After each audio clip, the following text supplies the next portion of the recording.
पृथ्वीराज चौहान की शौर्य और स्वाभिमान की गाथा। राजपूत इतिहास में वीरता और स्वाभिमान की कई गाथाएं हैं, लेकिन पृथ्वीराज चौहान का नाम विशेष सम्मान के साथ लिया जाता है। वे न केवल एक महान योद्धा थे, बल्कि एक दूरदर्शी राजा भी थे, जिनकी वीरता और प्रेम दोनों की कहानियां आज भी इतिहास के पन्नों में सुनाई जाती हैं। ये कहानी पृथ्वीराज चौहान की वीरता, प्रेम और संघर्ष को नए दृष्टिकोण से प्रस्तुत करती है। राजस्थान के अजमेर में 1166 ईस्वी में राजा सोमेश्वर चौहान और रानी कर्पूर देवी के पुत्र के रूप में पृथ्वीराज का जन्म हुआ। बचपन से ही वे असाधारण प्रतिभा के धनी थे। घुड़सवारी, धनुर्विद्या और तलवारबाजी में वे अन्य राजकुमारों से कहीं आगे थे। कहानी में आगे बढ़ने से पहले दोस्तों, अगर आपको ये कहानी अच्छी लगे तो हमारे चैनल को लाइक और सब्सक्राइब करना न भूलें। इससे हमें और भी बेहतर कंटेंट लाने की प्रेरणा मिलेगी। गुरुकुल में उनकी शिक्षा दीक्षा हुई, जहां उन्होंने राजनीति, युद्धकला और कूटनीति के गुर सीखे। मात्र 13 वर्ष की आयु में उन्होंने एक जंगली शेर को अपने धनुष से मारकर अपनी अद्भुत वीरता का परिचय दिया। इसी के बाद उनके पिता ने घोषणा की कि पृथ्वीराज ही उनके उत्तराधिकारी होंगे। 16 वर्ष की उम्र में ही पृथ्वीराज चौहान को अजमेर की गद्दी मिली। उनका पहला बड़ा युद्ध गुर्जर प्रतिहार राजा के खिलाफ था, जिसमें उन्होंने विजय प्राप्त की। इसके बाद उन्होंने धीरे धीरे दिल्ली के ताज की ओर कदम बढ़ाए।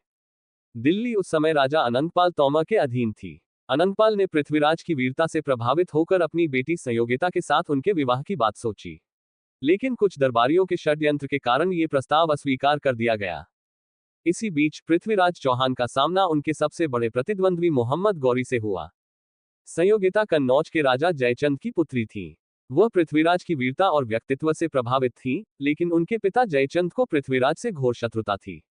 जयचंद ने संयोगिता का स्वयंवर आयोजित किया और पृथ्वीराज को अपमानित करने के लिए उन्हें आमंत्रण तक नहीं भेजा। लेकिन संयोगिता ने स्वयंवर में किसी और को वरमाला पहनाने से इनकार कर दिया। इसी दौरान पृथ्वीराज अपने घोड़े पर सवार होकर स्वयंवर में पहुंचे और संयोगिता को अपने साथ ले गए। ये घटना भारत के इतिहास में सबसे प्रसिद्ध प्रेम कथाओं में से एक बन गई। संयोगिता के हरण के बाद जयचंद ने पृथ्वीराज से बदला लेने के लिए मोहम्मद गौरी से संपर्क किया। गौरी पहले ही भारत पर आक्रमण करने की योजना बना रहा था। 1191 ईस्वी में तराइन का पहला युद्ध हुआ, जिसमें पृथ्वीराज चौहान ने मोहम्मद गौरी को बुरी तरह पराजित किया। गौरी युद्धभूमि से भागने की कोशिश कर रहा था, तभी पृथ्वीराज के सैनिकों ने उसे पकड़ लिया।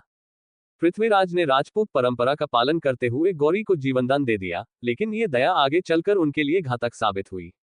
1192 ईस्वी में गौरी ने विशाल सेना के साथ पुनः हमला किया। जयचंद ने इस युद्ध में गौरी का साथ दिया, जिससे पृथ्वीराज अकेले पड़ गए। तराइन के दूसरे युद्ध में पृथ्वीराज की सेना वीरता से लड़ी, लेकिन विश्वासघात के कारण उन्हें पराजय का सामना करना पड़ा। उन्हें बंदी बना लिया गया और गजनी ले जाया गया। गौरी ने पृथ्वीराज का अपमान करने के लिए उनकी आंखें निकालने का आदेश दिया, लेकिन पृथ्वीराज ने हार नहीं मानी। पृथ्वीराज के मित्र चंदबरदाई, जो एक महान कवि थे, गजनी तक उनके साथ गए। उन्होंने पृथ्वीराज को एक विशेष योजना बताई। गौरी ने पृथ्वीराज का उपहास करने के लिए एक तीरंदाजी प्रतियोगिता आयोजित की। चंदबरदाई ने पृथ्वीराज को संकेत दिया, 4 बांस 24 गज, अंगुल अष्ट प्रमाण, ता ऊपर सुल्तान है, मत चुके चौहान। पृथ्वीराज ने बिना देखे ही लक्ष्य भेद कर गौरी का अंत कर दिया। इसके बाद पृथ्वीराज और चंदबरदाई ने वीरगति प्राप्त की। पृथ्वीराज चौहान की कहानी केवल एक राजा की नहीं, बल्कि स्वाभिमान, प्रेम और वीरता की गाथा है। उन्होंने अपने आत्मसम्मान के लिए अंतिम सांस तक संघर्ष किया। उनकी शौर्यगाथा आज भी हमें प्रेरित करती है कि साहस